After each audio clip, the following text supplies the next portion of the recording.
সৌন্দর্য একটা গুণ আকারে, কোয়ালিটি আকারে অবজেক্টের মধ্যে আছে। আমি থাকি বা না থাকি, সে শতই সুন্দর, সে আমাকে আনন্দ দিচ্ছে, দেয়, দিয়ে থাকে, এটা বলতুম।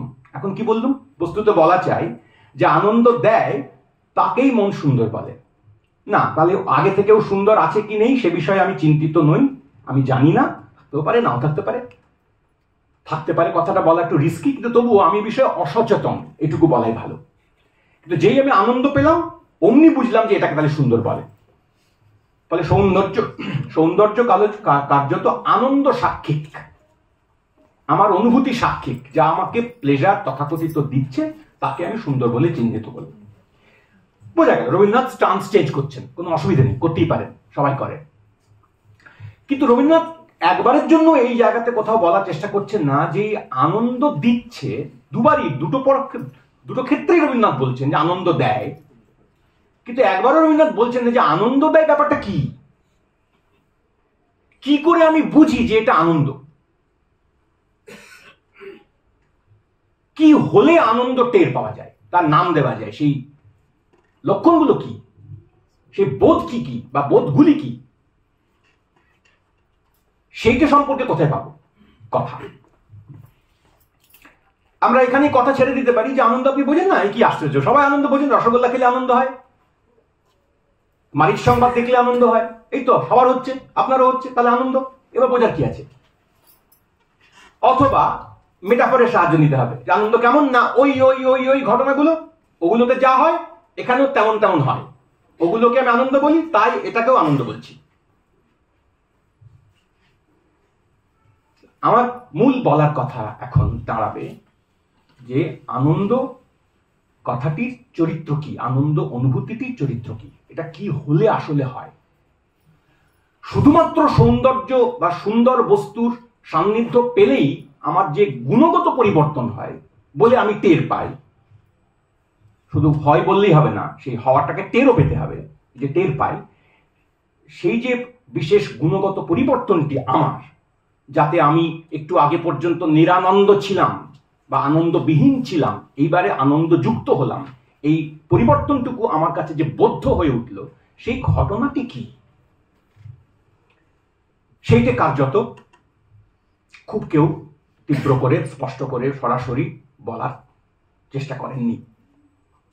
ঘুরপথে বলেছেন, আলাদা আলাদা ভাবে বলেছেন, ওই মেটাফরের কথা বলতে গিয়ে বলেছেন, অভিনব গুপ্তই বলেছেন, খুবই চমৎকার করে বলেছেন, কান্ট একরকম করে বলেছেন, আর ফাইনালি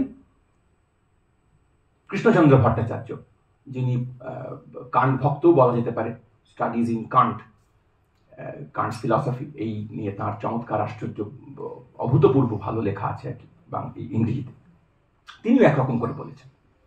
কিন্তু এই কৃষ্ণচন্দ্রের কথা পর্যন্ত পৌঁছতে এই বাকি যাদের কথা বললাম তাদের সকলের কথাতেই আমি একটা বিশেষ গুরুত্বপূর্ণ উপাদান খুঁজে বের করার চেষ্টা করব, যে উপাদানটা এদের সবার কথার মধ্যে অল্প বিস্তার আছে, যে কথাটাই আসলে আনন্দের চরিত্র, ইস্থেটিক প্লেজারের যে আনন্দ, যা যা তার প্রধান চরিত্র। এমনকি বাথ, যাকে ওই কাব্য পাঠের প্রসঙ্গে কথা বলতে গিয়ে প্লেজার অফ টেক্সটে জুইসান্স বলে চিহ্নিত করবেন, যেটা কাব্যের লক্ষ্য হওয়া উচিত বলে তার মনে করবেন, সাহিত্যের আদত কাজ, সাহিত্যের কাছে যাওয়া, পড়া নামক ক্রিয়াটি যেটা শেষ পর্যন্ত আমাকে দেয় বলে তার ধারণা, তার সঙ্গে যৌন সংসর্গের প্রায় আঁতিপাতি করে মিল খুঁজে খুঁজে তিনি দেখাবেন। তার লেখাতেও, তার কথাতেও কার্যত তার একটা সমর্থন খুঁজে পাওয়া যাবে বলে আমার বিশ্বাস, যেটা আমি আপনাদের কাছে উপস্থিত করার চেষ্টা করব। এখন আমি উপস্থিত করার চেষ্টা করব, কথাটা বলার মধ্যে দিয়ে এরকম কোনো অহমিকা আমি প্রকাশ করছি না যেটা আমি প্রথম জীবনে ভাবলাম, বানালাম, আবিষ্কার করলাম, এটা আগেও অন্যরা করেছেন, কিন্তু এইটাকেই সবচেয়ে বেশি জোর বা সবচেয়ে বেশি গুরুত্ব অন্যদের লেখাতে থিওরিটিক্যালি যাকে বলে তেমন করে আসেনি, ঘুরপথে এসেছে। অভিনব গুপ্ত এই আনন্দের কথা বলতে গিয়ে কার্যত তার অভিনব ভারতী বইতে যেমন, লোচন টিকাতে যেমন, তেমনি তার অন্যান্য ঈশ্বর তত্ত্ববিজ্ঞা বিমর্শিনী তাতে, কিংবা তন্ত্রালোকে আলাদা আলাদা ভাবে, আলাদা আলাদা রকমে, নানা সূত্রে বিভিন্ন কথা যা বলেছেন, তার একটা জোট, তার একটা সম্মিলিত চেহারা রূপ, সেইটি আমাদের অনেকের লেখাপত্রের মধ্যেই খুঁজে পাওয়া যাবে। এই নিয়ে অনেক লম্বা চওড়া কাজও হয়েছে। অভিনব গুপ্তের এই তার তন্ত্র সম্পর্কে অবজারভেশন, শৈব প্রত্যভিজ্ঞা দর্শনে তার অবস্থান, কৌলতন্ত্রে তার আগ্রহ এবং একই সঙ্গে শৈবত্রিক দর্শনের সঙ্গে তার গভীর যোগাযোগ সম্পর্ক, এসব মিলেমিশে তিনি একটা জায়গায় গিয়ে পৌঁছানোর চেষ্টা করেন।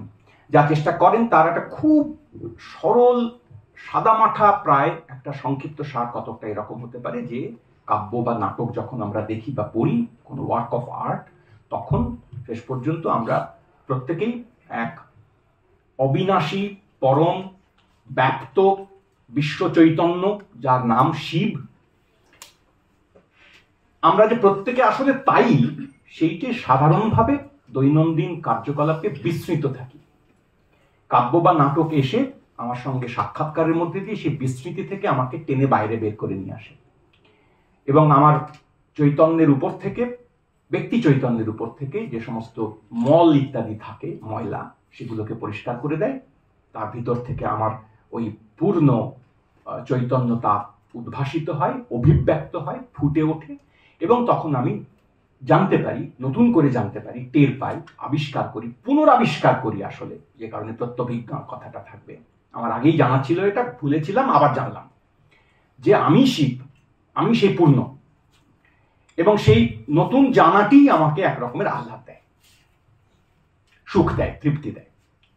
তো কোনো কোনো পণ্ডিত, অ্যালেক্সিস অ্যান্ডারসন, তিনি একজন তাদের মধ্যে, তারা এই অভিনব গুপ্তের অবজারভেশন বা ভাবনা এসবের সঙ্গে এসবের গুরুত্ব কিভাবে আমাদের দেখা উচিত, পড়া উচিত, সেসব নিয়ে কাজ করতে গিয়ে সচরাচর আমরা যেটা করি না, আমাদের বাংলার সংস্কৃতি জগতের যারা অভিনব গুপ্তের রসতত্ত্ব নিয়ে কাজ করেছেন ইংরেজি বাংলা দুভাষাতেই, তারা কি এক আশ্চর্য উপায়ে, আশ্চর্য কারণে, খুব রেয়ার একটা দুটো অকেশন বলা যেতে পারে বাদ দিলে, অভিনব গুপ্তের গোটা তত্ত্বকথাকে একটা পোয়েটিক্সের মতন, যেমন অ্যারিস্টটলের পোয়েটিক্সের ধাঁচে তাকে উপস্থাপন করার চেষ্টা করেছেন মুখ্যত।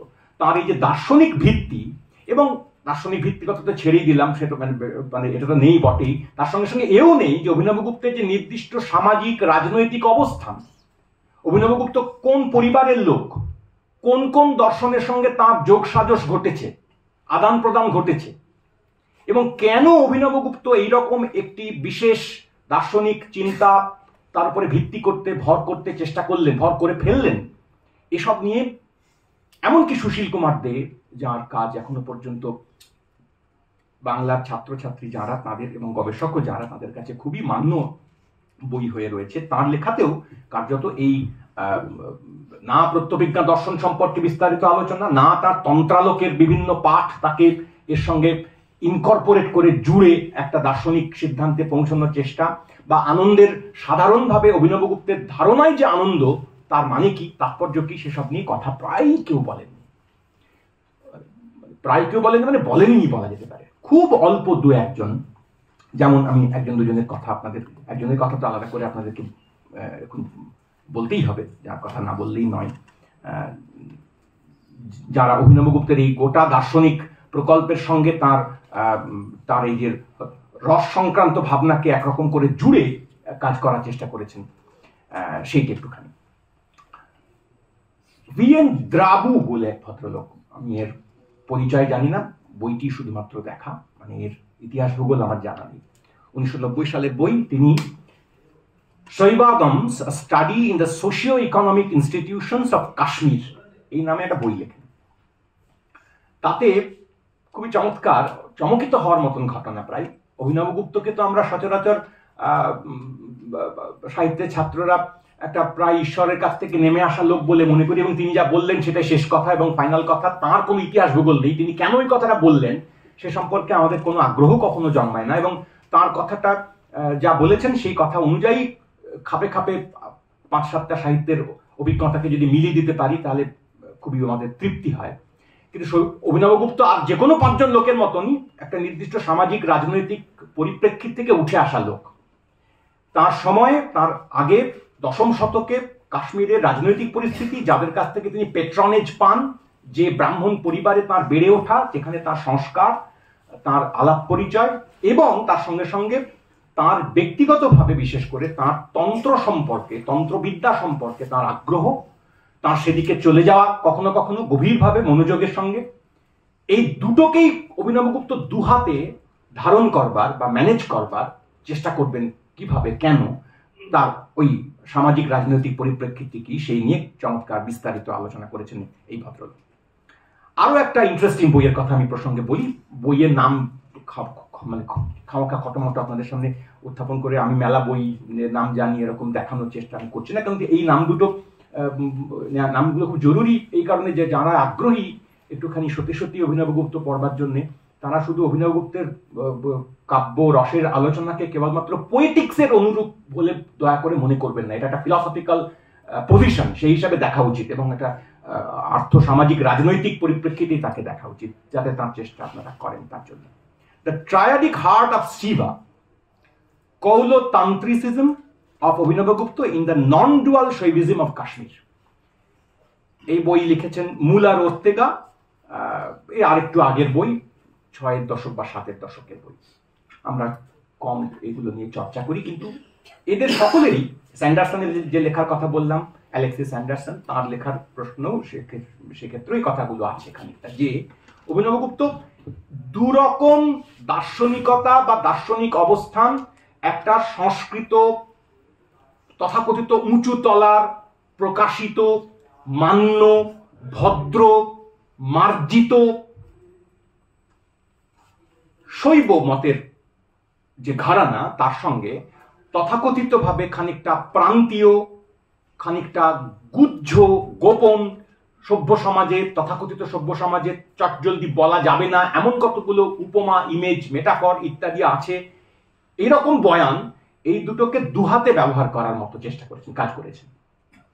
তার ফলে অভিনবগুপ্ত, আমি তন্ত্রালোক থেকে একটুখানি অংশ আপনাদের পড়ে শোনাবো, যে গোটা ঘটনাটা যখন ঘটে, কাব্যের আহ্লাদ যখন হয়, তখন তার পরিচয় দেওয়ার জন্য অভিনবগুপ্ত অন্যত্র তন্ত্রালোকে যা বলছেন তাকে এই এস্থেটিক প্লেজারের পাশেই এনে দাঁড় করিয়ে দেওয়া যায় বা দাঁড় করিয়ে দেওয়া হয়। কিন্তু আবার খেয়াল করে দেখবো যে এই যে তন্ত্রালোকের অবজারভেশন, সেইটে এস্থেটিক প্লেজারের যে আহ্লাদের যে ধরন, তার পাশে এনে দাঁড় করিয়ে ওই আবার আমি মেটাফরের চাইতে বেশি কিছু বলতে পারছি না, আমি আসলে একটা উপমাই দিচ্ছি। আমি সেই উপমা দেওয়ার মধ্যে দিয়ে সত্যি এস্থেটিক প্লেজারের যে আদত অবস্থা, আদত চেহারা, আদত রূপ, তার সম্পর্কে খুব কিছু কথা বলছি না। যেমন ধরুন, আমি আপনাদের তন্ত্রালোকের এই অংশটুকু পড়ে দেখাই। কনসাসনেস নিয়ে কথা বলছেন অভিনবগুপ্ত ভাই, খুব বেশি বারবার বলছেন আর কি।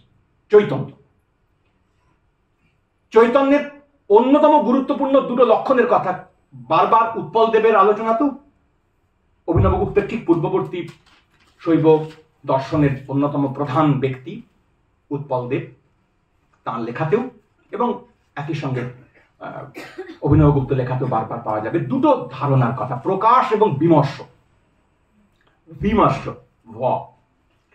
প্রকাশ এবং বিমর্ষ চৈতন্যের কনসাসনেসের।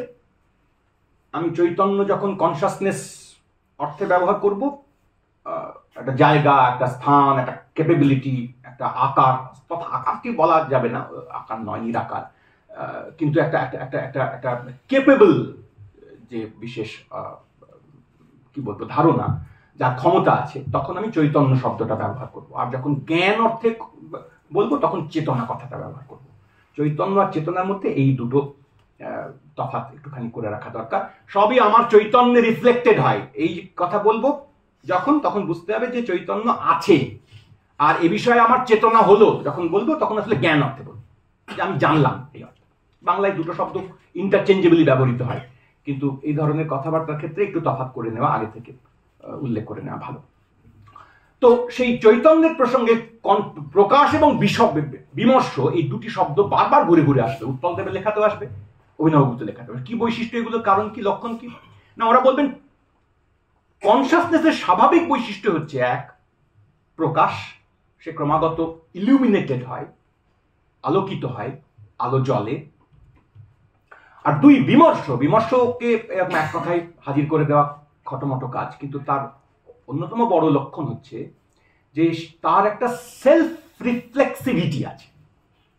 এর মানে কি, ইঙ্গিতটা কতটা এরকম যে চৈতন্যর এই বিশেষ একটা শক্তি আছে, ক্ষমতা আছে, গুণ আছে, বৈশিষ্ট্য আছে, যাতে সে নিজেই নিজেকে জানতে পারে। মানে সোজা কথায় কনসাসনেস অফ কনসাসনেস। সাধারণভাবে আমাদের চৈতন্য হতে পারে যে বোতল, এই জলের বোতল, এ বিষয়ে আমার চৈতন্য, আমার জ্ঞান হলো, খাতা এটা, ওটা বই, ওটা ওটা মানুষ, ওটা পাখি, ওটা ফুল। I am conscious of a flower, I am conscious of a building, I am conscious of a book. কিন্তু যদি আমি বলি I am conscious of my consciousness, তাহলে যে বিশেষ ক্ষমতাটার দিকে যেতে হয়, এই সেলফ অ্যাওয়ারনেসের ক্যাপাবিলিটি, সেলফ রিফ্লেক্টিভ হওয়ার যে ক্যাপাবিলিটি, আরো অনেক কিছু আছে, শুধু এইটুকুই নয়, বিমর্ষের মধ্যে আরো অনেক রকম প্রসঙ্গ আছে। সেইটাই তার বিমর্ষ বলে তাকে চিহ্নিত করার চেষ্টা করবেন। এই প্রকাশ এবং বিমর্ষ, এবং এই বিমর্ষের অংশটুকু সে ক্রমাগত স্পন্দমান। তার আর একটা গুরুত্বপূর্ণ বৈশিষ্ট্য যে সে একই সঙ্গে নিজেকে জানে তো বটেই, দ্বিতীয়ত সে নিজেকে টপকাতেও চায়। সে ক্রমাগত তার এলাকা প্রসারিত করতে পারে, সে ক্রমাগত বাড়তে পারে, সে বাহিরকে অন্তর্গত করতে পারে, বাহিরকে চিনতেও পারে, এবং ক্রমাগত তার মধ্যে এই ধরনের একটা টেনে বড় করে চলার ক্যাপাবিলিটি তার মধ্যে আছে, স্পন্দমানতা আছে তার মধ্যে। এসব কথা তিনি বলবার চেষ্টা করবেন। করে এই প্রকাশ বিমর্ষের কথাটুকু উল্লেখ করার পরে আমি তন্ত্রালোকের ওই ছোট্ট জায়গাটুকু আপনাদের পড়ে দেখাই, যেখানে তিনি এক ধরনের এমন কথা বলছেন যা আমাদের এই আনন্দ সংক্রান্ত প্রশ্নে খানিকটা কাজে লাগতে পারে।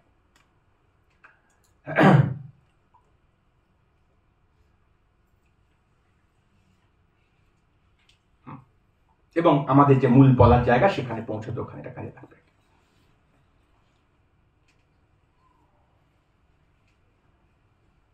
অভিনবগুপ্তের রস প্রক্রিয়া, রসের প্রসঙ্গ নিয়ে তাঁর এই 6 এবং 7 নম্বর অধ্যায়ের ইংরেজি তর্জমা করেছিলেন নলি, GNOLI নলি নামক এক ইতালীয় ভদ্রলোক, রোম থেকে বেরোনো সে বই, অনেক কাল আগে।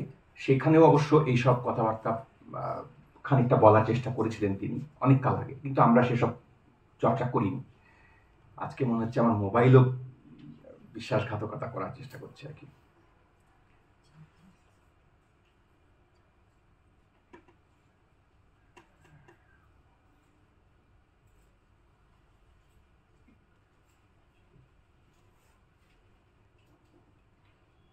হায় কপাল।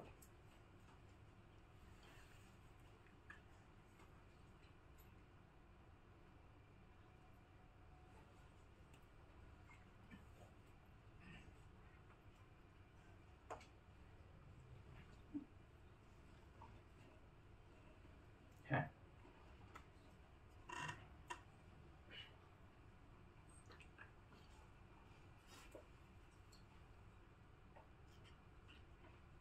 লিখছেন তন্ত্রালোকের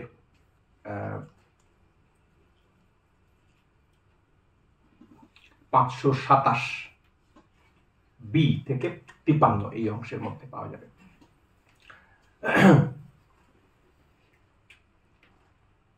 তান্ত্রিক এক্সট্যাসি যাকে বলে, তান্ত্রিকের যে পরম সুখ, সেই সুখের সঙ্গে স্থেটিক প্লেজারের মিল অমিলের প্রসঙ্গে খানিক আলোচনা করা যেতে পারে।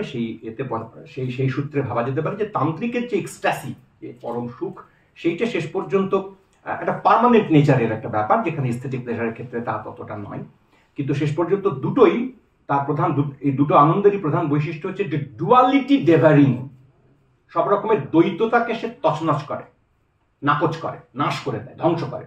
দুই নেই, একই আছে। তো এই প্রসঙ্গে কথা বলতে গিয়েই এই এই জায়গাটুকু আসবে। Because of the dissolution of all that could be burned, এই চরম পর্বে পৌঁছে তান্ত্রিকও যেমন, কাব্য আস্বাদকারীও তেমন, একটা চূড়ান্ত তুরীয় পর্বে পৌঁছে সমস্ত বাকি অনুভূতি, বাকি সংবেদন তাকে পুড়িয়ে ফেলেছেন এরকম পর্যায়ে। Because of the dissolution of all that could be burned and the destruction of even the remaining latent impressions, the entire universe is dissolved. তান্ত্রিকের হয় এটা মুখ্যত, যে সমস্ত জগৎ তার কাছ থেকে মুছে গেছে, সব পুড়ে ছারখার হয়ে গেছে, তছনছ হয়ে গেছে। শুধু ওই বাসনার একটু অংশ সেইটুকু রয়েছে। In that কনসাসনেস কোথায় পড়েছে, সেটা পুড়ে কি হয়েছে, সেই বিশেষ চৈতন্যেই সেই দহন কার্যটি সমাধা হয়েছে, আমারই চৈতন্য। Consciousness shines alone.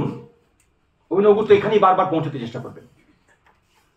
তার এই আনন্দের মুখ্য লক্ষণই হচ্ছে যে এই একত্বে পৌঁছানো, সব রকম বৃত্ত থেকে, অপরের জ্ঞানের ধারণা থেকে একটি নির্দিষ্ট একে পৌঁছানো।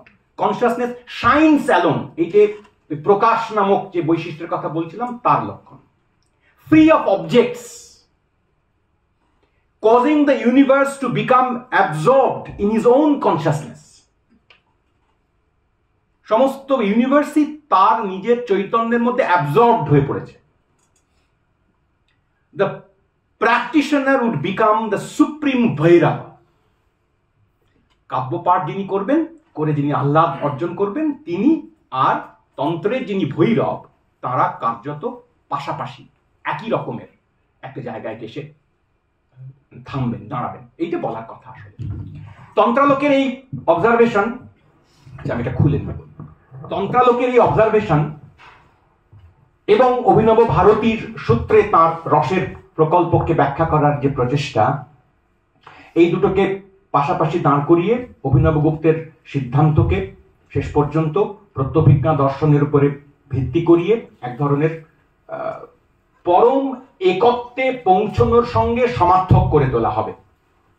এইটাই সাধারণভাবে অভিনবগুপ্তের চিন্তা ভাবনাকে, তার তন্ত্রের প্রতি আগ্রহ, এটাকে মাথায় রেখে এবং তার রসের অনুভূতিকে ব্যাখ্যা করবার প্রচেষ্টা, সেই দুটিকে পাশাপাশি মিলিয়ে এই জায়গায় এসে আমরা পৌঁছতে পারি। শুধু আমরা পৌঁছতে পারি বলাটা ভুল, অনেক অন্য পণ্ডিতরা পৌঁছেছেন। ম্যাসন এবং পট্টবর্ধন তারা রাপচার, এস্থেটিক রাপচার নামক আলোচনায় এই 2 চ্যাপ্টারের আলোচনা প্রসঙ্গে, এই 6 এবং 7 নম্বর অধ্যায় নাট্যশাস্ত্রের তার ব্যাখ্যা বিশ্লেষণ প্রসঙ্গে অনুবাদ এবং ব্যাখ্যা এবং খানিক কমেন্ট এসব করতে গিয়ে এই প্রসঙ্গগুলো খানিক এনেছেন। এবং তারা দেখাবার চেষ্টা করেছেন, অভিনবগুপ্ত একটা সিনথেসিস করেছেন আইডিয়ার, দুরকম আইডিয়ার, একটা শৈব উঁচু মার্গের শৈব সফিস্টিকেশন, আর তার সঙ্গে সঙ্গে একটু প্রান্তীয় এসোটারিক, একটু গুচ্ছ তান্ত্রিক আচরণের, যার মধ্যে বারবার করে ঘুরে ফিরে আসবে যে যৌন তৃপ্তির, সুখের, আহ্লাদের যে ধরন, সেইটার একটা সাদৃশ্য।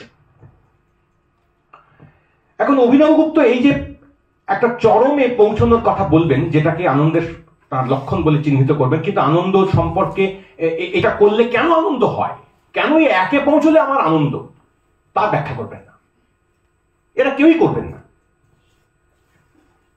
সুফি দার্শনিকেরাও করবেন না। সুফিদের সঙ্গে খানিক সাদৃশ্য লক্ষ্য করা যেতে পারে এই ভাবনায়, যে আমি জগতে আছি, দুই হয়ে আছি, নানা হয়ে আছি, অজস্র হয়ে আছি, নানা দিকে টানা পড়ে নিয়ে আছি, এই সমস্তকে সম্পূর্ণ মুছে দিয়ে আমি কাব্য, নাটক, সাহিত্য, শিল্প ইত্যাদির সঙ্গে সাক্ষাৎকারে আমি একটা একে পৌঁছচ্ছি, তাতে আমার আনন্দ হচ্ছে। কিন্তু একে পৌঁছতে আনন্দ কেন হবে? কি আছে একে? দুই আনন্দ নেই কেন? এর উত্তর দেওয়ার ক্ষেত্রে তারা আসলে ওই উপমায় দেবে যাবে না। কেন? শারীরিক মিলনের সময়, সেক্সুয়াল ইন্টারকোর্সের ক্ষেত্রে প্রাথমিকভাবে হলেও মানুষ একরকমের একত্রেই পৌঁছয় এবং সেইটাই সুখের মুহূর্ত।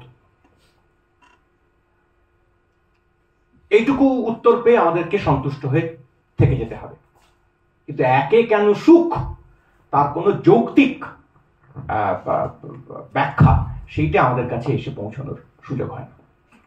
আমাদের সময় অতটা হবে না এরপরে এই সুযোগে কান্টের এস্থেটিক জাজমেন্ট সংক্রান্ত আলোচনায় খুব সামান্য একটুখানি যাওয়ার চেষ্টা করব। শুধুমাত্র কান্টের আলোচনা একটা মাইলস্টোনের মতো হয়ে আছে আমাদের পৃথিবীর এস্থেটিক্সের যাবতীয় আলোচনার সূত্রে। যারা কান্টপন্থী এবং যারা কান্ট বিরোধী তারা সকলেই এই বইটির কথা নানা সূত্রে উল্লেখ করে থাকেন। এবং একই রকম ভাবে অভিনবগুপ্তের ক্ষেত্রে যেমন কান্টের ক্ষেত্রেও কতকটা সেরকম সচরাচর কান্ট যে কেন ওই রকম করে ভাবলেন ওই বিশেষ পদ্ধতিতে তার সম্পর্কে খুব ব্যাখ্যা, আলোচনা, তর্ক তেমন দেখা যায় না। 2-1 লোন এক্সেপশন আছেন, তার মধ্যে একজন পিয়ের বোর্দু। কান্ট কেন এরকম ভাবে এক হাতে রিজনকে রেখে এক হাতে ডিসইন্টারেস্টেডনেস এর কথা বলে এস্থেটিক প্লেজারকে ব্যাখ্যা করবার চেষ্টা করবেন, জাজমেন্ট, স্থেটিক জাজমেন্টের ক্ষেত্রে কেন শেষ পর্যন্ত একরকমের অনাসক্তি চর্চা করতে বলবেন। এমনকি এটা করতে গিয়ে কান্ট যে বিশেষ ধরনের রিসিভারের কথা বলবেন, কারা এই স্থেটিক জাজমেন্টের ক্ষেত্রে সামনে থাকবে, কাদের কাদের এখতিয়ার, কারা এটা করতে পারবে, সক্ষম, তারও কথা কান্ট একরকম করে বলবেন। তাদের চর্চার কথা, কালচার্ড হওয়ার কথা, টেস্টের ঘষামাজা করার কথা আমাদের খানিক খানিক মনে পড়ে যেতে পারে। এখন এখন দেখাচ্ছি না, আপনাদের খামোখা ধৈর্যচ্যুতি করার প্রয়োজন নেই। কান্টের স্থেটিক জাজমেন্টের যে ক্রিটিক, থার্ড ক্রিটিক, তার পংক্তি আর অভিনবগুপ্তের সহৃদয় সামাজিকের যে আয়োজন, তার পংক্তি দুটো পাশাপাশি রেখে দাঁড় করিয়ে প্রমাণ করে দেওয়া যায় প্রায় যে এই সহৃদয় সামাজিকের ক্ষেত্রে অভিনবগুপ্তের যে ডিকটাম ছিল যে এই করতে হবে, তোমাকে যদি তুমি এই তুরীয় কাব্যের আনন্দে পৌঁছতে চাও, পৌঁছতে তোমার আগ্রহ থাকে, কাব্য অভ্যাস করতে হবে, অনুশীলন করতে হবে, মন আয়নার মতো প্রসারিত করতে হবে, স্বচ্ছ করতে হবে, সংবাদ ভাজক এটা হতে হবে, হৃদয় সংবাদ ভাজ, এসব হতে নানা রকম বেশ কতগুলো ক্রাইটেরিয়ার কথা যেমন বলেন। মানে সোজা কথায় সহৃদয় সামাজিক হতে গেলে, সত্যিকারের পিওর স্থেটিক ডিলাইটের অধিকারী হতে গেলে, অধিকারী হওয়ার জন্য যে করণীয় কাজ তার তালিকা করেন, তার সঙ্গে কান্টের এই স্থেটিক জাজমেন্টের জন্য উপযুক্ত ব্যক্তি করণীয় কাজের খানিক সাদৃশ্য প্রমাণ করা যায়। তার মানে এই নয় যে কান্ট অভিনবগুপ্ত পড়েছেন বা অভিনবগুপ্ত কান্ট পড়েছেন, তা নয়, কিছুতেই নয়। কিন্তু বর্তুর মতো কেউ কেউ বলবার চেষ্টা করবেন যে কান্ট যে এই 18 শতকের ইউরোপে, 18 শতকের জার্মানির পরিপ্রেক্ষিতে সেখানকার রাজনৈতিক ঘটনাবলী সম্পর্কে, এবং কান্ট যে খুব রাজনৈতিক ঘটনাবলী সম্পর্কে ওয়াকিবহাল থাকতেন, তার পলিটিক্যাল ফিলসফিও একরকম করে প্রকাশিত হয়ে আছে, এসব কথা সচরাচর আমরা, ঠিক যেমন করে অভিনবগুপ্তকে আমরা দেখি যে ইনি হচ্ছেন স্থেটিক প্লেজার বিষয়ক একজন ব্যাখ্যাতা, এবং শুরু এবং শেষ সবটাই ওইখানে, তার কোনো আগু পিছু নেই। যেমন করি কতটা কান্টের ক্ষেত্রে সাধারণভাবে যারা দর্শন চর্চা করেন তারা নিশ্চয়ই তা করেন না, তারাও কান্টকেও নিশ্চয়ই হিস্টোরিসাইজ করেন একরকম করে।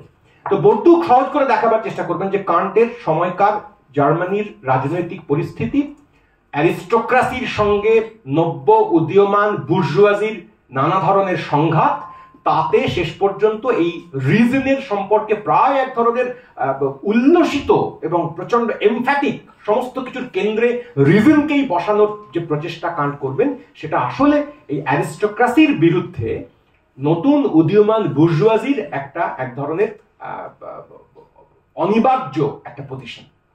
এবং সেখানেই ফ্রিডমের কথা এত বেশি করে কান্টকে বলতে হবে, এমনকি স্থেটিক জাজমেন্টের প্রশ্নে এসেও তাকে ফ্রিডমের কথা বলতে হবে, মুক্তির কথা বলতে হবে, এবং ডিসইন্টারেস্টেডনেস এইটা রাখতে হবে কান্টকে। তো আমরা এই বয়ানের সত্যি মিথ্যার দিকে যাওয়ার চেষ্টা করছি না আপাতত, কিন্তু শুধু এইটুকু, এই সম্ভাবনাটুকুকে উঁচিয়ে রাখবার কথা বলছি যে যিনিই হন না কেন, আমাদের কাছে ভরতের সময়কার তথ্য প্রমাণ ইত্যাদি তত বেশি পরিমাণে নেই, কম আছে, তবু তার ক্ষেত্রেও করা উচিত বা সম্ভব যে ভরতের এই বিশেষ অবজারভেশন নাটক সম্পর্কে, এস্থেটিক্স সম্পর্কে এরকমটাই কেন, তার সঙ্গে তার সমকালের রাজনৈতিক সামাজিক পরিস্থিতির কি কি সম্পর্ক, কি কি মিল অমিল, যোগ বিরোধ ইত্যাদি আছে। তো কান্টকেও এভাবে পড়া যায় হিস্টোরিসাইজ করে, অভিনবগুপ্তকেও পড়া যায় হিস্টোরিসাইজ করে, সেটি আমি এখানে বলার চেষ্টা করলাম। কিন্তু তাতেও শেষ পর্যন্ত কান্ট যেভাবে তার রিজনের প্রতি, পরম রিজনের প্রতি তার যে প্রণতি বা তার কি বলবো, তার যে মনোযোগ, সেইটাকে এমনকি স্থেটিক জাজমেন্টের ক্ষেত্রেও শেষ পর্যন্ত সম্পূর্ণ বাতিল করে দেবেন না, কিন্তু তা সত্ত্বেও শেষ পর্যন্ত কান্টও এ কথার কোনো জবাব দেবেন না যে কেন এত ডিসইন্টারেস্টেড হয়ে থাকা অবস্থার পরেও একজন মানুষ কাব্য, নাটক ইত্যাদি পড়ে বা একটা অবজেক্ট অফ বিউটি তার সাক্ষাৎকার ঘটার পরে সে নিজে কেন আনন্দ পায়। কান্টের অনুসরণে আমরা কেউ মনে করতে পারি আনন্দ পায়, তার কারণ সে তার ভেতরের রিজনের যে লয়ের, নিয়ম কানুনের যে কাঠামো, তাকেই সে আরেকবার ফেরত পায়, আবিষ্কার করে। প্রথমে সে হতচকিত হয়, তারপরে সে দেখে যে না, এই সমস্ত কিছুর পরম নিয়ম তারই মধ্যে আছে, সেই নিয়মেরই অংশীদার।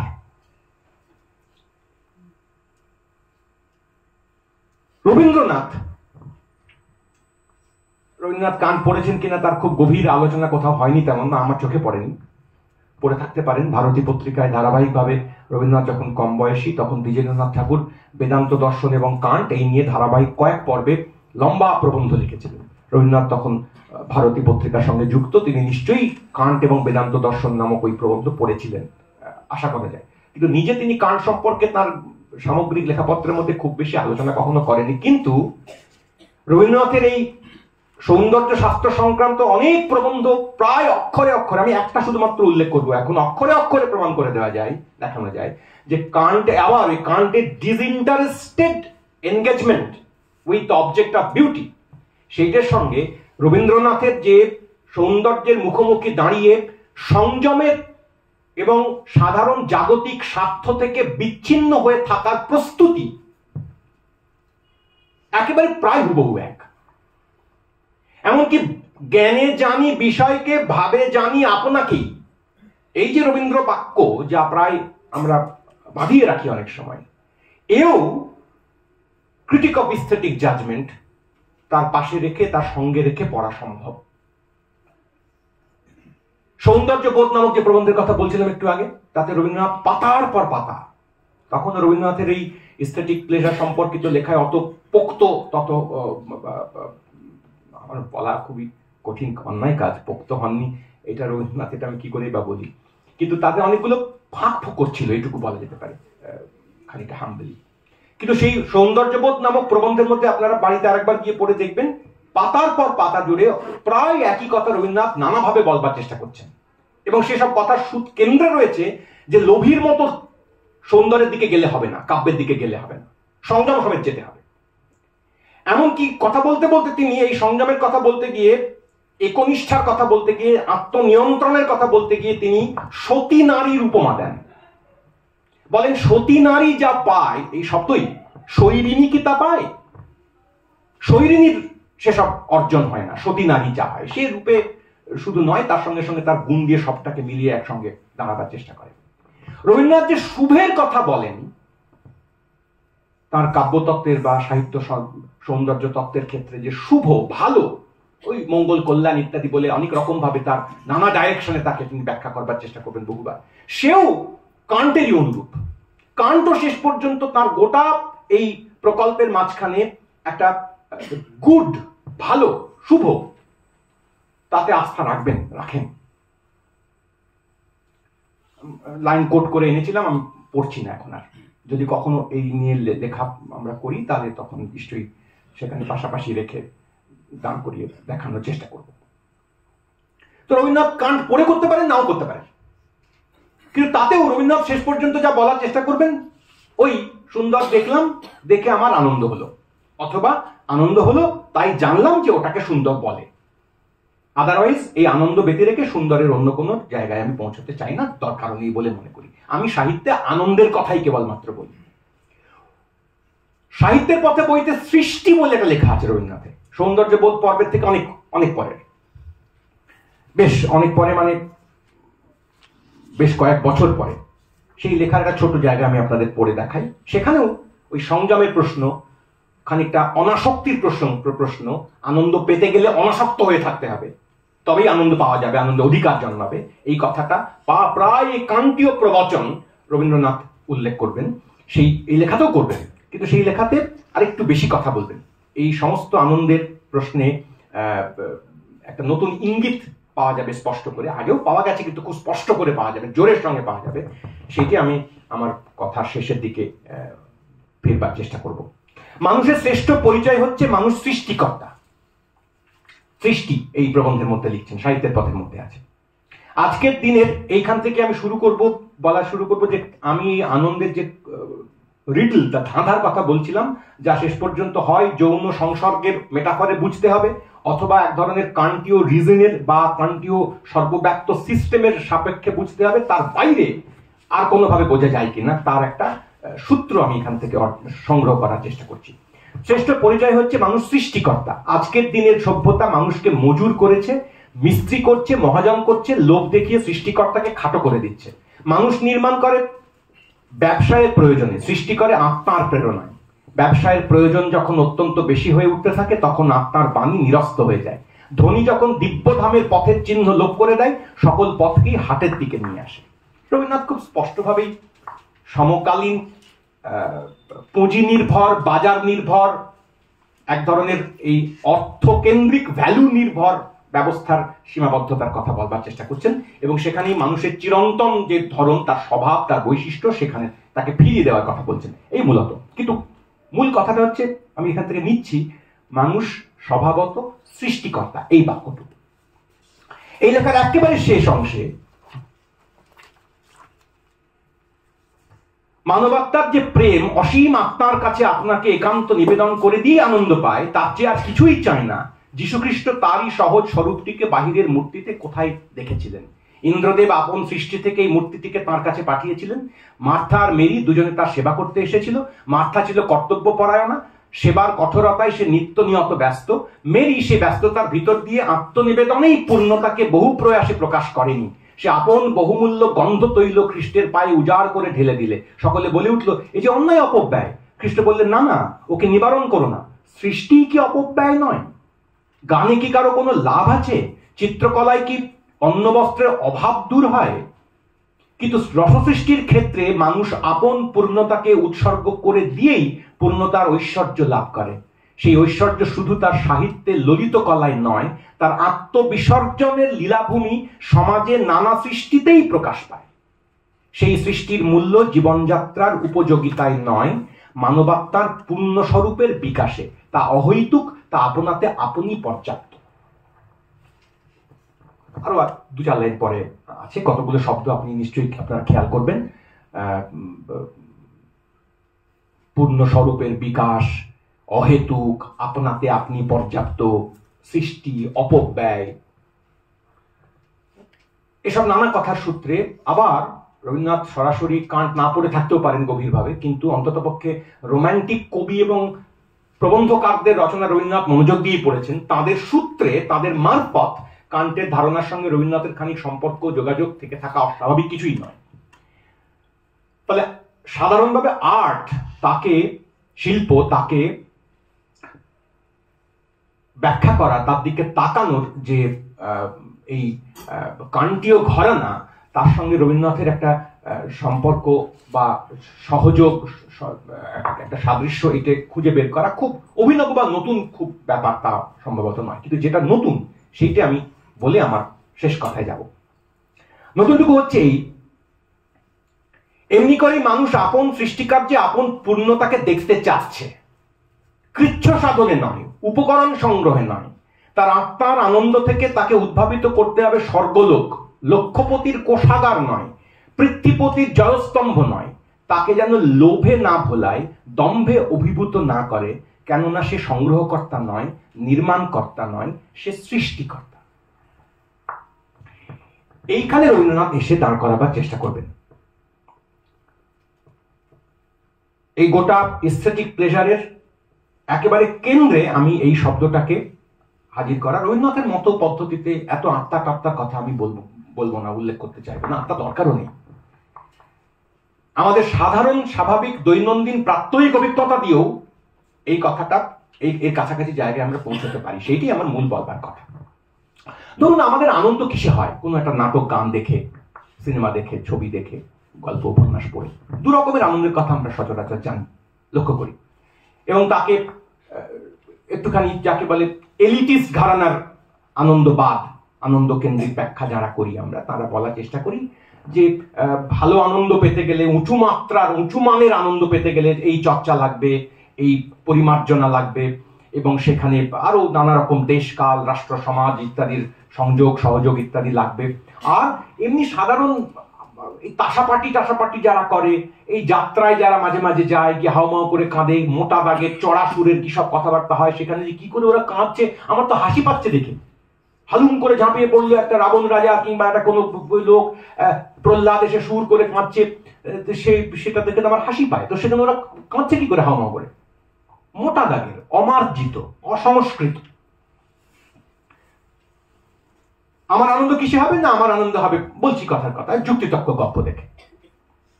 আমার আনন্দ হবে এক ধরনের কন্টেম্পলেশন, এক ধরনের সিরিয়াস এনগেজমেন্টের মধ্যে দিয়ে। ওই পূর্ব সংস্কারের কতগুলো চর্চার সুযোগ সুবিধা আছে এরকম একটা পর্যায় থেকে। ফলে বাকি আনন্দগুলোকে আমি আনন্দই নয়, বা অন্তত পক্ষে এস্থেটিক প্লেজারের মাত্রায় মাপে চৌকাঠ অতিক্রম করে আসতে পারে এমন আনন্দ নয়, ছোট মাপের আনন্দ। আমরা দেখব সাহিত্য তত্ত্বে, কাব্যতত্ত্বের এসব জায়গাতে আমাদের দেশের লৌকিক এবং অলৌকিক এই দুরকম শব্দ ব্যবহার করা হয়ে থাকে, আনন্দ প্রসঙ্গ হয়ে থাকে। এটা লৌকিক আনন্দ, এটা অলৌকিক আহ্লাদ, লোকোত্তর। লৌকিক অলৌকিক শব্দ দুটোকে আমরা সাধারণভাবে ব্যাখ্যা করার চেষ্টা যদি করি তাহলে আমরা বুঝি লৌকিক হচ্ছে কোষ, খড়খড়ে, কর্কশ, জাগতিক এই লোকের, আর অলৌকিক হচ্ছে ডিভাইন, ঐশ্বরিক, স্বর্গীয়। কিন্তু এই শব্দ দুটোর যদি এটিমোলজির দিকে আমরা আপাতত তাকাই তাহলে কাছাকাছি, কিন্তু একটু ঈষৎ পাশ কান ঘেঁষে বেরোনো আর একটা সম্ভাবনার দিকেও আমাদের যাওয়া সম্ভব হতে পারে। সেটা হচ্ছে এই যে লোক কথাটাকে যদি আজকে আমরা যাকে ফোক বলতে বুঝি, কমন পিপল এই অর্থে ধরি, তাহলে লৌকিক কমন পিপল সংক্রান্ত, আর তার উল্টো অলৌকিক যা কমন পিপল সংক্রান্ত নয়, এলিট। তাহলে ফোক এবং এলিট এই দুই রকমের ঘরানার প্লেজারকে বহুকাল আগে থেকে একটু অন্যরকম ব্যাখ্যা সমেত উপস্থিত করার প্রচেষ্টা হয়ে আছে, আমরা করে এসেছি। তার ফলে লৌকিক আনন্দের এলাকাটাকে সম্পূর্ণ আলোচনার বাইরেই সরিয়ে দেওয়া, এটা আমাদের বহুদিনের প্রচেষ্টা বা বহুদিনের একটা প্র্যাকটিস, হ্যাবিট। তার ফলে আমরা যাত্রা নিয়ে কথা বলি না, যাত্রার আনন্দ নিয়ে তত কথা বলি না।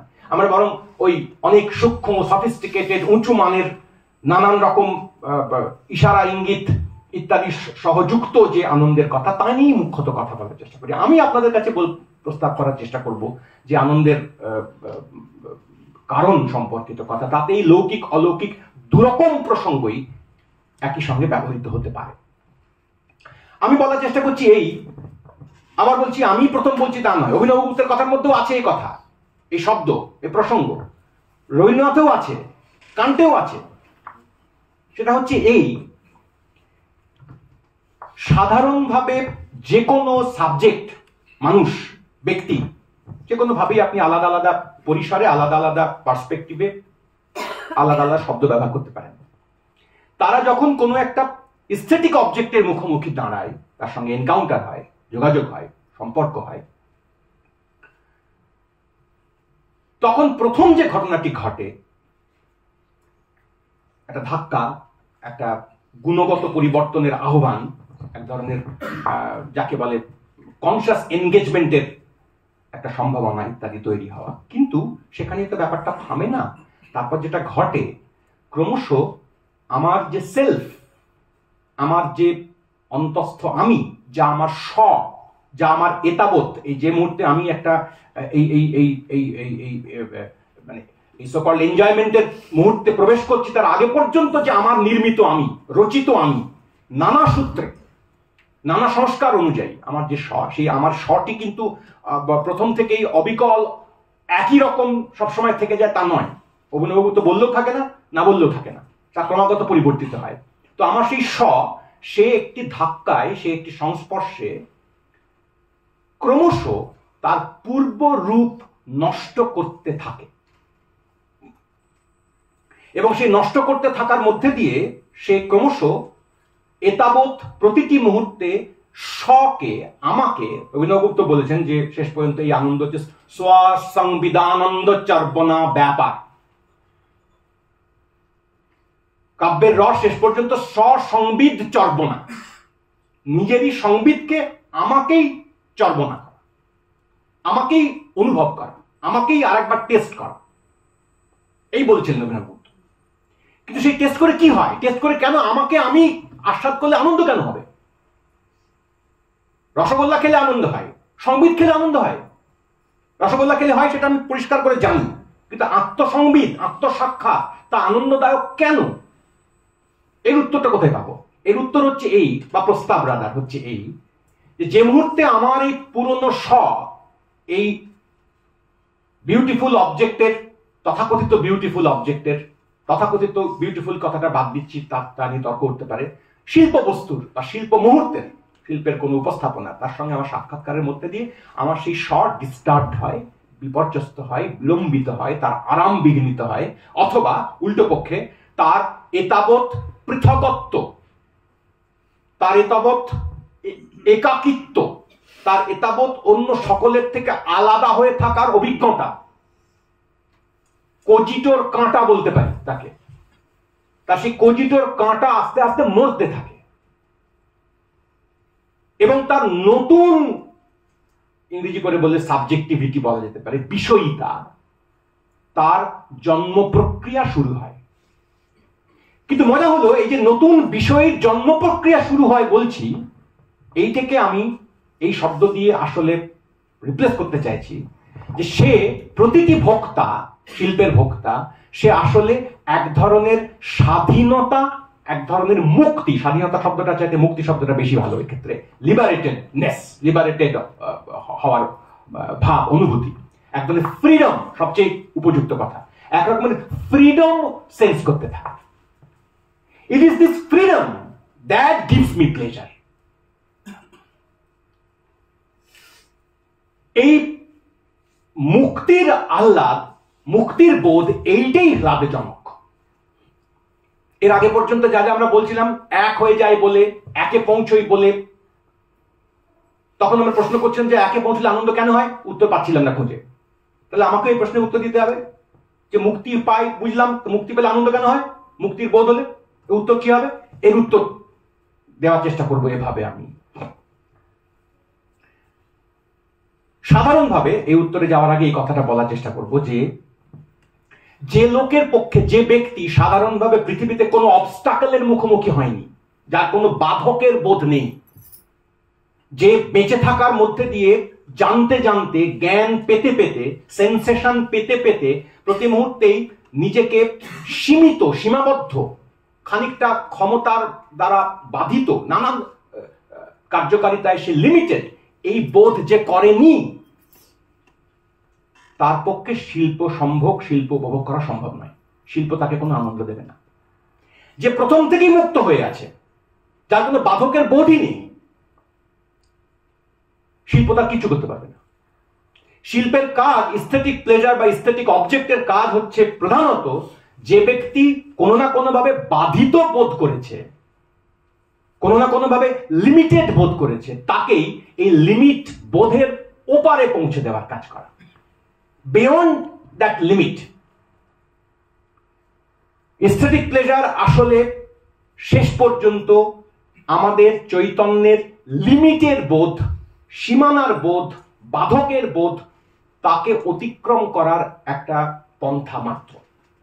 ওই যে দু রকমের প্লেজারের কথা বলছিলাম, যাকে আমরা নিম্নমানের, অনুপযুক্ত, অসংস্কৃত কোনো একটা সাংস্কৃতিক বস্তু বা উপাদান বা কোনো ইভেন্ট, কোনো ঘটনা, কোনো টেক্সট, পাল্প ফিকশন পড়ে দারুণ গা একবার টকবক করে উঠলো, খুব ভালো লাগলো, তারপরে শেষ হয়ে গেল, ফেলে দিলাম, আর পড়লাম না।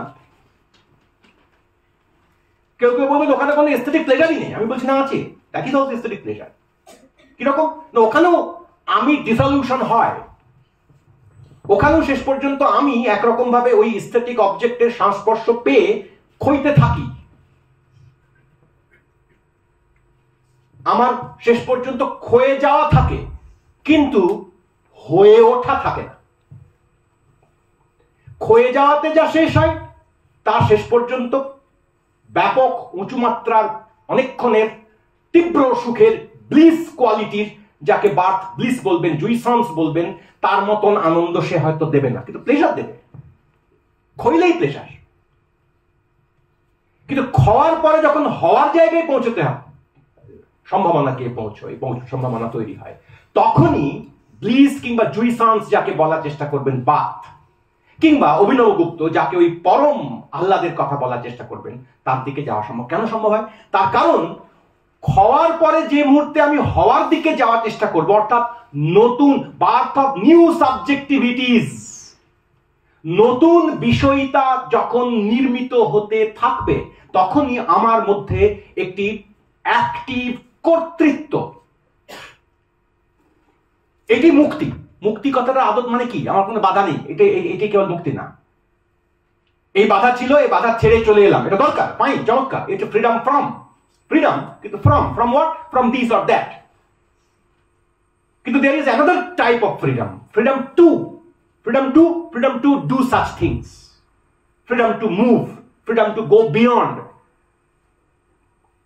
freedom to become. এই ফ্রিডম টু বিকাম এইটাই আমাকে এক ধরনের কর্তৃত্ব দেয়, বিষয়ীকে, সাবজেক্টকে এক ধরনের ক্ষমতা দেয়, প্রসারের ক্ষমতা, ছড়িয়ে পড়ার ক্ষমতা। একেই আমি স্বাধীনতা বা মুক্তি বলবার চেষ্টা করছি। ফলে এই যে রবীন্দ্রনাথের যে প্রশ্ন নিয়ে শুরু করছিলাম কথা, যে সুন্দর বস্তু আনন্দ দেয়, থামলাম না, কমা, মানে বলতে চাইলে আনন্দ শব্দটাকে রিপ্লেস করতে চাইছে। আনন্দ কি করে? সুন্দর বস্তু আমাকে স্বাধীনতা দেয়। যে বস্তু আমাকে স্বাধীনতা দেয় মানে আমার যাবতীয় বাধকত্ব অতিক্রম করার ক্ষমতা দেয়। আপনাদের খেয়াল করবে নিশ্চয়ই, রসের প্রসঙ্গে কথা বলতে গিয়ে অভিনব গুপ্তও উল্লেখ করেছেন, অন্যরাও করেছেন কেউ কেউ। রসের এই এক্সপিরিয়েন্স হচ্ছে আসলে বিত বিঘ্ন প্রতীতি, বিত বিঘ্ন প্রতীতি, বিঘ্নে বিঘ্ন বিত হয়েছে এই প্রতীতি। বিঘ্ন, নানা রকম বিঘ্নের কথা আছে, সেদিকে আমি যাচ্ছি না, শুধু এইটুকু বিঘ্ন শব্দটুকু আপাতত ধরে নিচ্ছি যে একটা সেন্স অফ ফ্রিডমে সে গিয়ে পৌঁছবে। কারণ স্বাভাবিকভাবে প্রাত্যহিকতায় রোজকার অ্যাক্টিভিটিতে, কাজে কর্মে সে যা নয়, সে আসলে ফ্রি নয়, সে আনফ্রি, সে লিমিটেড নানা উপায়ে। টেক্সট তাকে কি উপায়, কিভাবে স্বাধীনতা দিল? টেক্সট তাকে স্বাধীনতা দেবে যেভাবে, যেটা বার্থের কথা উল্লেখ করছিলাম, সেই স্বাধীনতার প্রশ্নে বার্থ স্বাধীনতা শব্দটা এভাবে ব্যবহার করেননি, কিন্তু খানিকটা বার্থের অন্য লেখা টেনে প্রসঙ্গক্রমে উল্লেখ করতে পারি। বার্থে যে বিখ্যাত এস বাই জেড, সারাসিন জম্বিনেল্লা, তাতে এবং আরো কোথাও কোথাও বার্থ যে দুরকম টেক্সটের কথা বলেন, যে রিডারলি এবং রাইটারলি, এই ব্লিস এবং জুইসান্সের এলাকাটুকু, অর্থাৎ সোজা কথায় কাব্যের সত্যিকারের আদত, আসল চরম আনন্দের লক্ষণ, সেইখানটায় পৌঁছলে যেটা হয়, সে ক্রমাগত ক্রিয়েট করতে থাকে। এই যে রবীন্দ্রনাথ বলছেন মানুষ আদতে সৃষ্টিকর্তা। শিল্প, যে কোনো শিল্পের যে প্লেজার, আনন্দ, তা একজন পাঠককে স্রষ্টা বানায়, তৈরি করতে ডাকে। কি তৈরি করে? সে অর্থ তৈরি করে, সম্ভাবনা তৈরি করে, তার চৈতন্যের যে সীমানা, পরিসর, তাকে ক্রমাগত প্রসারিত করার চেষ্টা করে। আরো আরো নানান অর্থের সম্ভাবনার দিকে সে হাঁটতে থাকে। সে একটা টেক্সটকে নিজেই লিখতে থাকে, পড়তে পড়তে লিখতে থাকে, সে লেখক হতে থাকে, সে ঈশ্বর হতে থাকে, সে মুভস টুয়ার্ডস গডলিনেস। এবং কে না জানে গড নামক মেটাফর, সেইটা তো আসলে সবচাইতে স্বাধীন মানুষের কনসিভ করার ক্ষমতা আছে, কনসিভেবল মানুষের যা ক্ষমতা, চিন্তার যা সীমানা, তাতে মানুষ যতদূর পর্যন্ত কনসিভ করতে পারে, ভাবতে পারে, তাতে সবচেয়ে স্বাধীন একটা পরিসরের নাম হচ্ছে গড, ঈশ্বর। তার বেশি তো কিছু নয়। তো সোজা কথায় এই টেক্সট, এস্থেটিক প্লেজার মানুষকে ঈশ্বর বানায়, এইটা আমি বলতে চাইছি। এস্থেটিক প্লেজার মানুষকে শেষ পর্যন্ত ক্রিয়েটার বানায়। ক্রিয়েটার বানাই কথার তাৎপর্য হচ্ছে, যে মুহূর্তে আমি স্বাধীন সেই মুহূর্তেই আমি ক্রিয়েটার, যে মুহূর্তে আমি মুক্ত সেই মুহূর্তেই আমি কেবল ক্রিয়েটার। আর পাঁচটা অন্য সময় যা যা আমি বানাই সেসব কোনো কিছুই, ওই যে নির্মাণ বলছেন রবীন্দ্রনাথ, সে কেবল নির্মাণকর্তা নয়, সংগ্রাহক নয়, সে সৃষ্টিকর্তা, ওই শব্দটা ব্যবহার করছি। ফলে শেষ পর্যন্ত যদি এনজয়মেন্টের কথাই আমরা যাই, তাতে একজন পাঠক যখন সক্রিয়ভাবে, একজন ভোক্তা সক্রিয়ভাবে কোনো শিল্পবস্তুর মুখোমুখি দাঁড়ান এবং তার মধ্যে দিয়ে তিনি একরকম ভাবে তার ওই পৃথক কাঁটার মতো ফুটে থাকা, খণ্ডিত, নানাভাবে বাদ পড়ে যাওয়া, প্রায় অর্থহীন ইন্ডিভিজুয়ালিটিতে পর্যবসিত থাকা যে আমি খণ্ড, সেলফ, সেইটা শেষ পর্যন্ত ডানা মেলতে থাকে, পাখা মেলতে থাকে, উঠতে থাকে, নিজেকে দেখতে পারার যোগ্যতা, ক্ষমতা অর্জন করতে থাকে, আর ক্রমাগত বানাতে থাকে, সৃষ্টি করতে থাকে। একজন সত্যিকারের কবি, একজন সত্যিকারের সাহিত্যিক, শিল্প রচয়িতা, তিনি সবচেয়ে বেশি যে কাজটা পারেন, সে কাজটা হচ্ছে তার পাঠকদেরকে, তার ভোক্তাদেরকে তিনি একই সঙ্গে মুহূর্তে ঈশ্বরত্ব দান করতে পারেন, ঈশ্বর বানিয়ে দিতে পারেন, পরম স্বাধীন করে দিতে পারেন। যে লোকটি তথাকথিতভাবে 1 ঘন্টার আনন্দের জন্য একটা টেক্সট পড়ছে বা সিনেমা দেখছে, নাটক দেখছে, সে পাচ্ছে pleasure, but that is pleasure not bliss. কেন? কারণ সে সেখানে স্বাধীন নয় শেষ অবধি। সে তাহলে কি, সে কি কোনো স্বাধীনতা পাচ্ছে না? না, পাচ্ছে। তার আত্ম নষ্ট হচ্ছে। ওই তথাকথিত তথাকথিত খটমট কজিত, সেইটা নষ্ট না হওয়া পর্যন্ত তার স্বাধীনতার পর্ব শুরুই হবে না। ফলে সে পাচ্ছে, কিন্তু তার মুশকিল আছে। মুশকিলটা হচ্ছে এই, সেখানে সে সত্যি স্বাধীনতা পাচ্ছে না, সেখানে বরং ঘটছে এক ধরনের সিমুলেশন, এক ধরনের ভ্রান্তি। তাকে স্বাধীনতার বোধ দেওয়া হচ্ছে, কিন্তু আসলে স্বাধীনতা দেওয়া হচ্ছে না। সেটা রিডারলি টেক্সট পড়ছে, সে কেবল একটিমাত্র অর্থ অর্জন করেই তুষ্ট থাকার চেষ্টা করছে এবং ভাবছে যে আমি স্বাধীন, আমি কর্তা, কিন্তু আসলে সেখানে তার কর্তৃত্ব নেই। সেখানেও সে এক লিমিট থেকে আর এক লিমিটের, এক সীমানা থেকে আর এক সীমানায় গিয়ে পৌঁছয়, সেখানেও তার আত্মনাশ হয়। কিন্তু পরবর্তী পর্বে তার আত্মনির্মাণ, বহুমুখী আত্মনির্মাণ, সেইটা ঘটে না। ফলে সেই রকম শিল্পই কার্যত আমাদের সদর্থক স্থেটিক প্লেজার দেয়, যেখানে আমার আত্মনষ্ট হয়, কিন্তু এট দ্য সেম টাইম নানাবিধ আত্মপ্রসারিত একই সঙ্গে ঘটতে থাকে। আমি ফানার কথা বলেছিলাম কথা শুরুতে। আপনারা জানেন সুফি ধর্মদর্শনের ওই বিশেষ ঈশ্বরত্বের দিকে যাওয়ার কোনো প্রয়োজন নেই, শুধু শব্দটুকু ধার নিচ্ছি। ফানার পরে আরেকটা স্তরের কথা বলেন সুফিরা, সে স্তরটার নাম হচ্ছে বাকা। বাকা, কটা গলার ভেতর থেকে আসবে, বাকা। ফানা ফিল্লাহ আর বাকা বিল্লাহ, বাকিটুকু বাদ দিন, বাকাই হচ্ছে সে বাকা। ফানাতে যে নিঃশেষ হয়ে যাওয়া, ধ্বংস হয়ে যাওয়া, নষ্ট হয়ে যাওয়া, তার পরের পর্বটি ওরা কল্পনা করেন একটা রিজেনারেশন। এই যে আমি নিঃশেষ হলাম, এটা কেমন নিঃশেষিত হওয়া? আচ্ছা, আমি যদি সম্পূর্ণ নিঃশেষ হয়ে যাই, তাহলে আমি নিঃশেষ হলাম এটা বুঝবো কি করে? তাহলে এই এনজয়মেন্টটা হবে কার?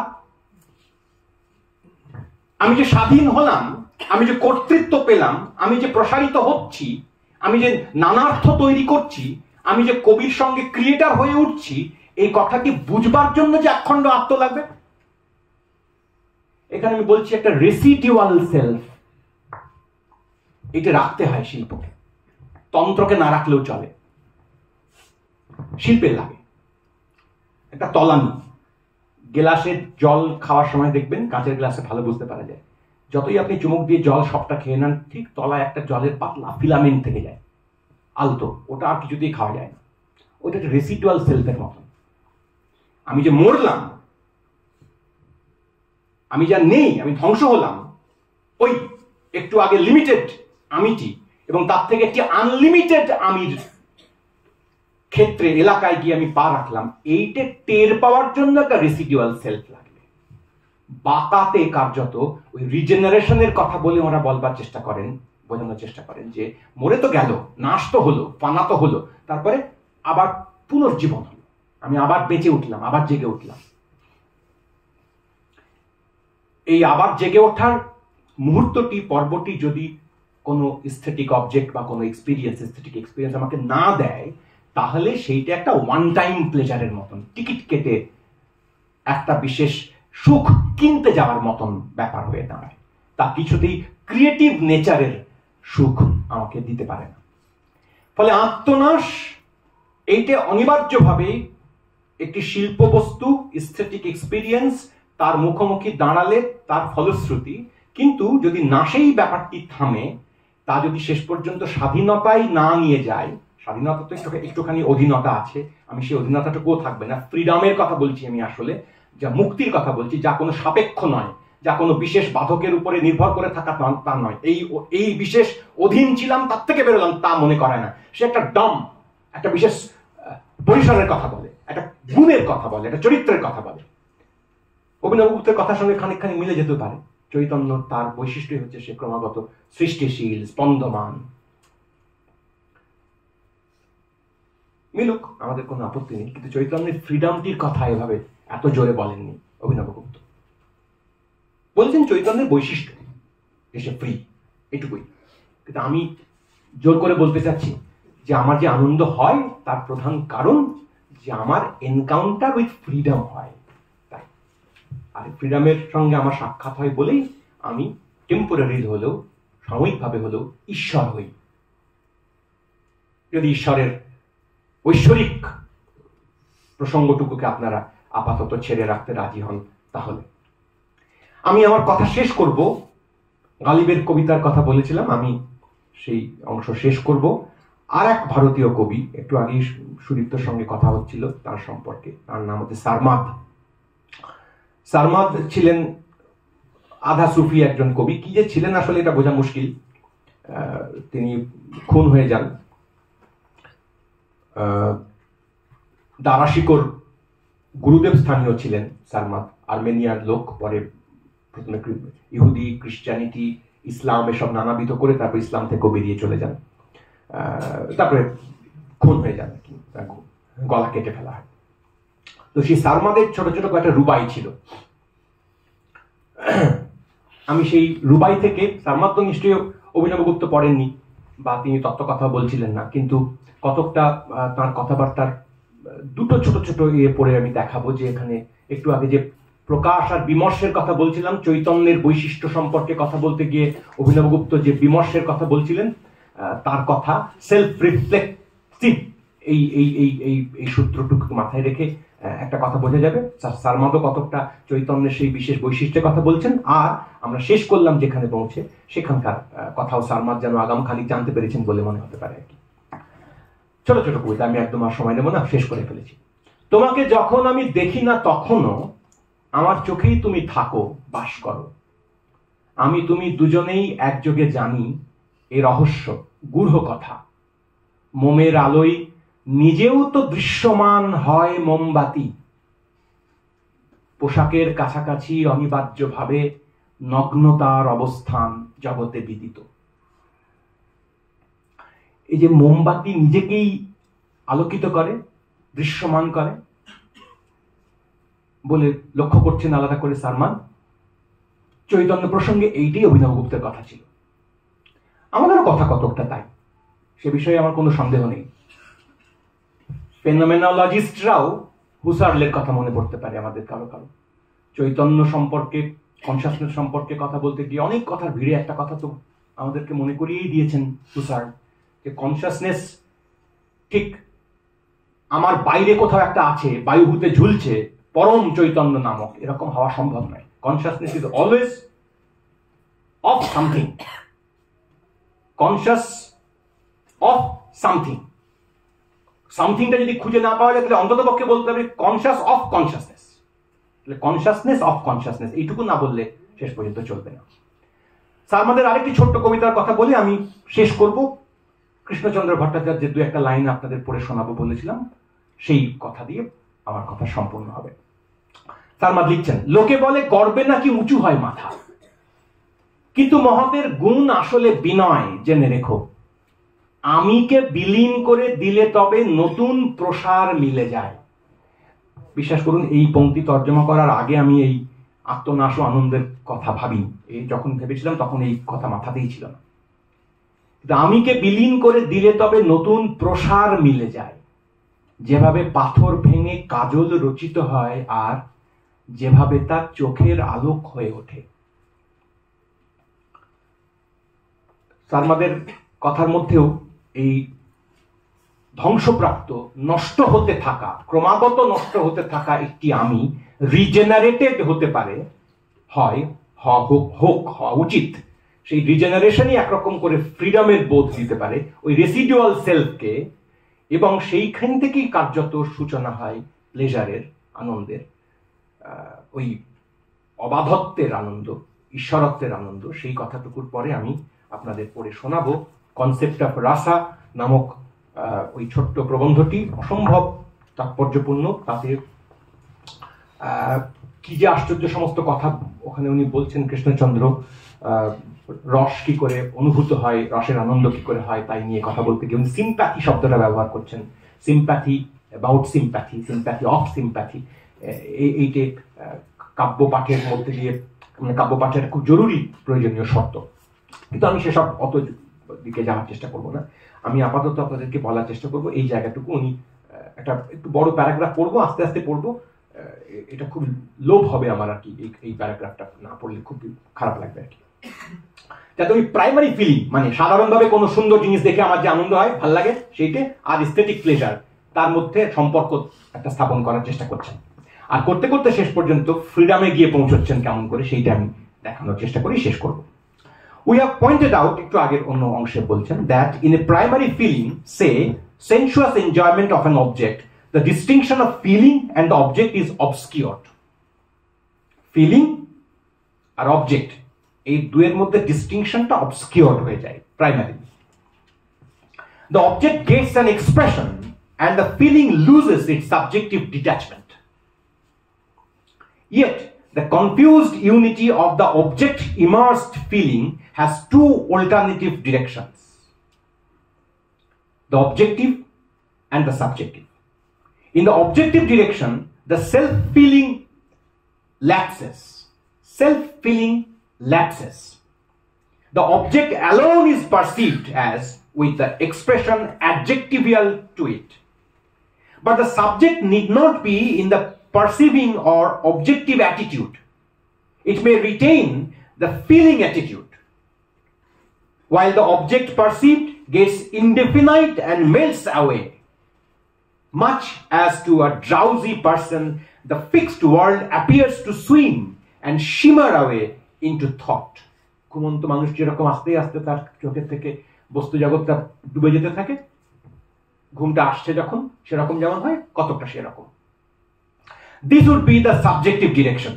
Instead of the subject forgetting itself in the object, subject, আমি,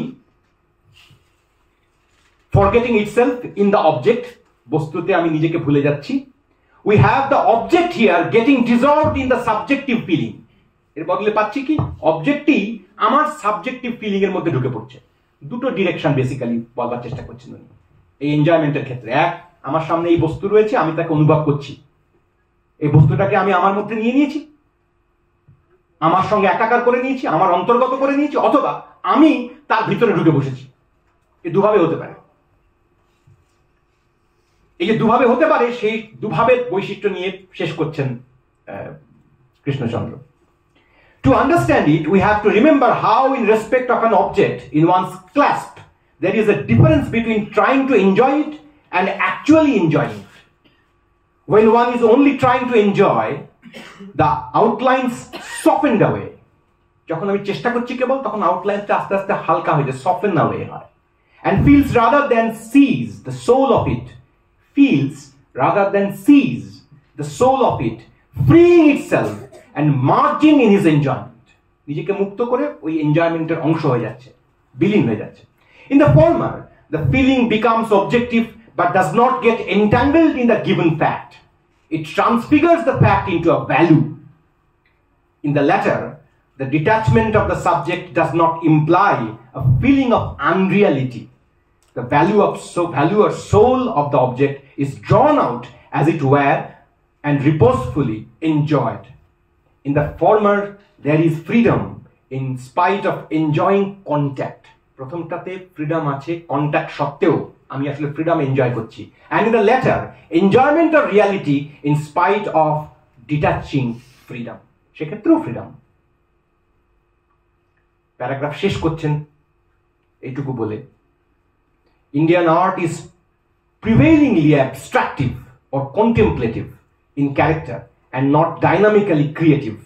And in the Indian theory of art, the aesthetic essence is conceived as a subjective absolute or rasa rather than as an objective absolute or beauty.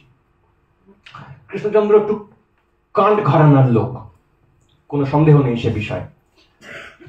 উনি এখানে এসে থামবেন beauty ঘরানা, beauty ওরিয়েন্টেডনেস আর রাসা Orient, feeling ওরিয়েন্টেডনেস, এই দুই জায়গায় এসে দাঁড়িয়ে উনি সিদ্ধান্ত করবেন যে ভারতীয় ঘরানা আসলে আমাদেরকে এই রসের ঘরানার দিকে টানবার চেষ্টা করে, এখানে এনে পৌঁছে দেয়। সৌন্দর্য নিয়ে ততখানি আমরা চিন্তা করি না বা ভাবি না। কৃষ্ণচন্দ্র নানা সময়ে এই লেখার মধ্যে আগে পিছে বেশ কয়েকবার বলার চেষ্টা করেছেন যে শেষ পর্যন্ত এই এস্থেটিক এনজয়মেন্ট যার হয়, তিনি একরকম, তিনি কখনোই ফ্রিডম লুজ করেন না, তার ফ্রিডমটাই শেষ পর্যন্ত তার ক্ষেত্রে খুব প্রাসঙ্গিক হয়ে দাঁড়ায়। আমি কৃষ্ণচন্দ্রকে উপরে ভিত্তি করে, তার উপরে ভরসা করে ওর কথাকে আর এক কদম এগিয়ে বলবার চেষ্টা করছি এইভাবে যে ফ্রিডম লুজ করেন না, এই কথাটি বলা কার্যত অংশত বলা হবে। আসলে বলা দরকার এস্থেটিক এনজয়মেন্ট শেষ পর্যন্ত মানুষকে একটা আনলিমিটেড ফ্রিডম দেয়। কখনো কখনো ভ্রান্তি হয়, ফ্রিডমের ভ্রান্তি হয় বটে, যেখানে আমি তথাকথিত পপুলিস্ট ঘরানার যে সমস্ত টেক্সট বা ফিল্ম বা কোনো এস্থেটিক অবজেক্টের সঙ্গে মুখোমুখি দাঁড়াই, তখনও আমার এই যে আহ্লাদ হয়, তাতেও ওই আত্মনাশ এবং এক ধরনের ফ্রিডমের সম্ভাবনা আমার মনে হয় যে আমিই বোধ করছি। আর উল্টো পক্ষে যেখানে তা হয় না, যেখানে আমি সত্যি সত্যি স্বাধীন হই, সত্যি সত্যি ক্রিয়েটার হই, অর্থ তৈরি করতে থাকি, নানার্থ তৈরি করতে থাকি এবং আত্মপ্রসারিতও করতে থাকি, সেই ক্ষেত্রে সদর্থে একটা আনন্দের মুখোমুখি আমাদের এসে পৌঁছানো সম্ভব হয়। তো শেষ কথা অতএব এই, আমি প্রায় ঘন্টা দেড়েক বোধহয় বলে ফেললাম, আশা করি সম্ভবত শেষ কথাটুকু এই যে অভিনবগুপ্তের দেশে কিংবা এস্থেটিক জাজমেন্টের ঘরানায় কান্টের প্রবল পরাক্রম ইত্যাদির মাঝখানে দাঁড়িয়ে অনেক রকম ভাবে নিশ্চয়ই এরপরেও এর আগে পরে শিল্পবস্তুর সঙ্গে সাক্ষাৎকারের মধ্যে দিয়ে আনন্দ কেমন, কেন, কিভাবে এসব নিয়ে চর্চা হয়েছে এবং আরো হবে, বারবার হবে। আমি শুধু এই যে কথাটুকু বলবার চেষ্টা করলাম, তাতে কার্যত নাস্তিক আস্তিক কারোরই খুব বেশি বিরাট কষ্টকর বা অসম্ভব শক্ত কোনো জায়গায় যেতে হবে না, অনেক কিছু ধরে নিতে হবে না, অনেক কিছু এক্সিওম আগে থেকে মানার দরকার পড়বে না, ব্রহ্ম কিংবা শিব কিচ্ছু আগে থেকে ধর্তাই তার প্রয়োজন পড়বে না। এমনকি প্রায় জগৎ বিচ্ছিন্ন সমাজ সভ্যতা সংস্কৃতি থেকে বিচ্ছিন্ন হয়ে একজন এনজয়ার, যিনি এনজয় করেন কান্টের ভাবনার থেকে অনুসরণ করে এগোতে এগোতে, তিনি প্রায় সব বিচ্ছিন্ন একটা একজন সাবজেক্ট হিসেবে পরম, প্রায় কি বলবো, পরম ওই যুক্তি এবং মানে পরম রিজনের যে সাম্রাজ্য, তারই একজন অধিবাসী হয়ে থাকতে হবে তাও নয়। ভরপুর দৌড়ঝাঁপ করে ঘুরে বেড়ান, ভরপুর লেখাপড়া কম করেন, ভরপুর অসংস্কৃত, ভরপুর যাত্রা ইত্যাদি দেখতে অভ্যস্ত, তাদের আনন্দের চরিত্র, তাদের কেন আনন্দ হয় বা আনন্দ হলে কি হয়, সেইটার খানিকটা উত্তর সবার মনোমত হয়তো হবে না, কিন্তু একটা উত্তর অন্তত পক্ষে খুঁজে বের করার চেষ্টা করা যেতে পারে এইভাবে দেখলে, যে স্বাধীনতা ছাড়া আমাদের সত্যি সত্যি আর কিছুই আনন্দিত করতে পারে না। এমনকি সেক্সুয়াল ইন্টারকোর্সের, সেক্সুয়াল ইউনিয়নের মধ্যেকার যে আনন্দ, তাও শেষ পর্যন্ত আমাদের স্বাধীনতা তুল্য আনন্দই দেয়, তাও শেষ পর্যন্ত এই একই ধরনের আনন্দ আমাদেরকে দিয়ে থাকে। ফলে আমরা স্বাধীন না হলেই কেবল দুঃখে থাকি, স্বাধীন থাকলেই কেবল সুখে থাকি। এইটাই হচ্ছে আমার শেষ পর্যন্ত বলার কথা, স্বাধীনতাই সুখ। ধন্যবাদ।